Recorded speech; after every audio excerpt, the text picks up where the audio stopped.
Hello dear students, today we will study about class 9 chapter 9 science and chapter name is force and laws of motion.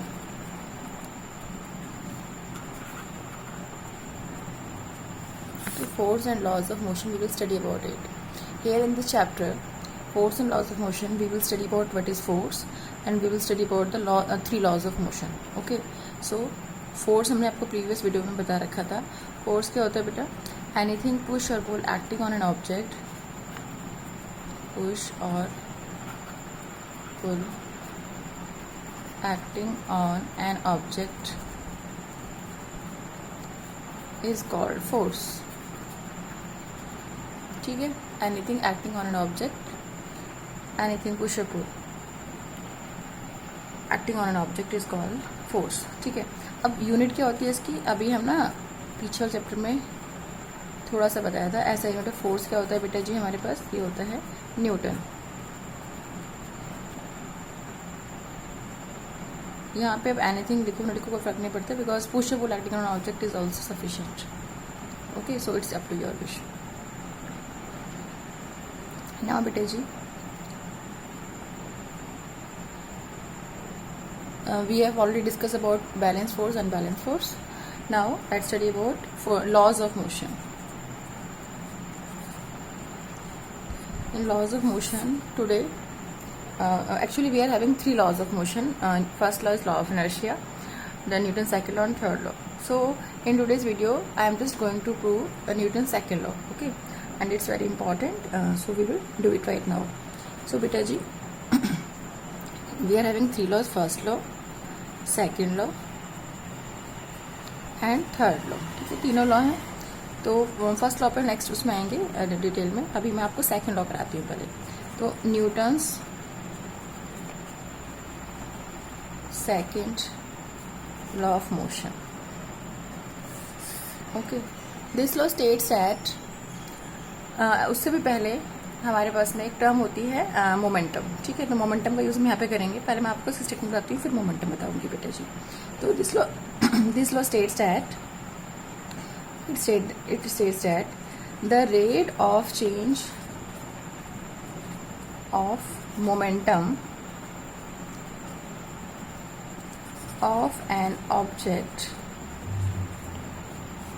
Is directly proportional to the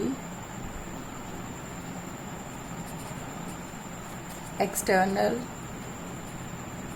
unbalanced force applied on it in the direction of force. ठीक है, अब इसका meaning क्या है बच्चे? Rate of change of momentum of an object is directly proportional to the external unbalanced force applied on it and in the direction of force. Okay, तो बेटा जी देखिए मोमेंटम क्या होता है बताया था आपको पहले भी. तो मोमेंटम हमारे पास में होता है, सिंबल होता है मोमेंटम का. क्या होता है मोमेंटम का सिंबल? होता है P. P is equal to क्या होता है हमारे पास में? Mass into velocity. Okay, mass into velocity हम लिख के चलते हैं. तो मोमेंटम अगर मैं v लिख रही हूँ that means I am referring final momentum ना. अगर यहाँ पे एम वी है, अगर एम यू होगा तो we will refer initial momentum. ठीक है, तो बेटा जी v जो है यहाँ पे ये वाला जो v है ये मेरा क्या शो कर रहा है? ये v मेरा वेलोसिटी शो कर रहा है और ये m मेरा मास शो कर रहा है. अच्छा, p is equal to M V होता है. तो सिंपल से लॉजिक ये है कि अगर हमें किसी बॉडी का मोमेंटम चेंज करना हो, फॉर एग्जाम्पल जिस मुझे एकदम ध्यान है तुम्हें बता देते हैं. अगर p हमारा मोमेंटम है और p हमारा मोमेंटम है, m फॉर्मूला होता है मास इंटू वेलोसिटी. तो उस केस में हम क्या करेंगे? अगर हमें मोमेंटम चेंज करना है तो we have to change the velocity. Mass को आप कभी चेंज नहीं कर सकते ना, mass is a fix quantity, उसको आप चेंज नहीं कर सकते, बट वेलोसिटी को चेंज कर सकते हैं. So to change the momentum we always have to change the velocity. ठीक है, अच्छा तो अभी हम इसका प्रूफ करते हैं. किसका प्रूफ करने वाले थे हम? न्यूटन सेकेंड लॉ का. ठीक है, let's do it. So now we are going to do the proof. Okay, let m be the mass of the object.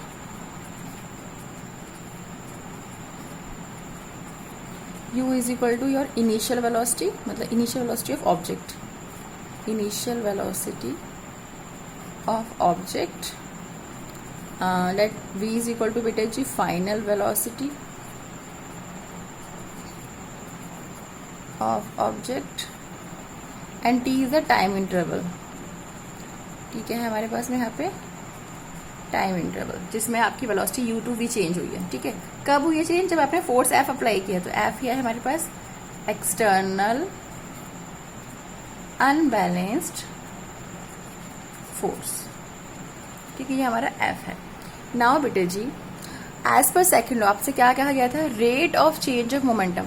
अच्छा, उसके भी सिंपल सा, उसको भी बहुत सिंपल वे में देखते हैं। Rate of change of momentum of an object is directly proportional to the external unbalance force, माने कि dp by D T is proportional to f। अब ये dp बाई डी टी से मतलब क्या है? देखो जरा इसमें ध्यान से समझते हैं बेटा। p हमारे पास होता है मोमेंटम, p होता है मोमेंटम। dp जब भी d साथ में आ जाएगा इस तरीके से, तो बोलेंगे चेंज। तो dp मतलब क्या हो गया हमारा? Change in momentum. ठीक है, तो यहाँ पे dp हम यहाँ पे लिख देते हैं ब्रैकेट में। dp क्या है बेटा जी? Change in momentum. ओके, और dt यानी कि टाइम इंटरवल जिसमें ये चेंज हो रहा है। तो dt हो गया बेटा जी time interval, time interval in which momentum changes.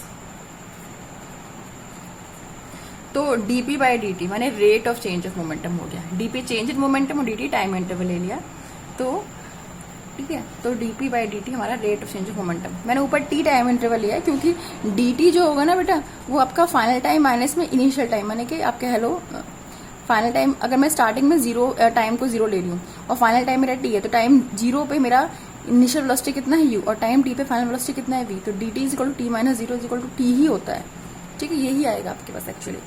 तो हमने यहाँ पे कहा dp by dt is proportional to dp by dt is proportional to f। ठीक है, अब इसका प्रूफ करते हैं, इसको फर्दर प्रूफ स्टेट हमें F is equal to M में प्रूफ करेंगे। इससे वो देखो किस तरीके से करेंगे हम। ओके, तो और हम DP by D T is proportional to F, और we can say F proportional to DP by D T. Proportional का मतलब क्या है कि अगर ये चीज चेंज होगी तो ऑब्वियसली एफ चेंज होगा तो मोमेंटम, रेट ऑफ मोमेंटम भी चेंज होगा। तो F proportional DP by D T लिखो, चाहिए लिखो, बात सेम ही है। अगर मैं आपसे कहूँ कि 1 पेन जो है वो 5 रुपीज का है तो 10 पेन 50 का होगा, क्योंकि ऑब्वियसली एक को आपने इंक्रीज किया दूसरा भी उसके प्रोपोर्शनल में इंक्रीज करेगा, साथ साथ इंक्रीज करेगा, साथ साथ चेंज हो रहा है। तो उस वर्ड को हम डायरेक्टली प्रोपोर्शनल बोलते हैं। ठीक है, तो F proportional DP by D. मैंने अभी आपसे कहा था कि भाई एम मेरा मास है ऑब्जेक्ट का, यू मेरा इनिशियल वेलोसिटी है, वी मेरा फाइनल वेलोसिटी है। तो सिंपल सा लॉजिक ये है भाई कि डीपी कितना आएगा, तो बेटा वैल्यूज निकाल लाया। ठीक है, ये F proportional DP by D था। प्रोपोर्शनलिटी का साइन जब भी आप हटाएंगे तो आप कांस्टेंट पुट करेंगे के, तो F is equal to K D by D D. K क्या है मेरे यहाँ पे? K is equal to proportionality constant, किस रेट से का कांस्टेंट है ना, किस रेट से चेंज हो, प्रोपोर्शनलिटी कांस्टेंट। और यहाँ पे हमारा के की वैल्यू क्या है बेटा? के इज इक्वल टू 1 है, इसको पुट कर देते हैं, पुट के इज इक्वल टू 1, तो एफ आ गया डीपी बाय डी।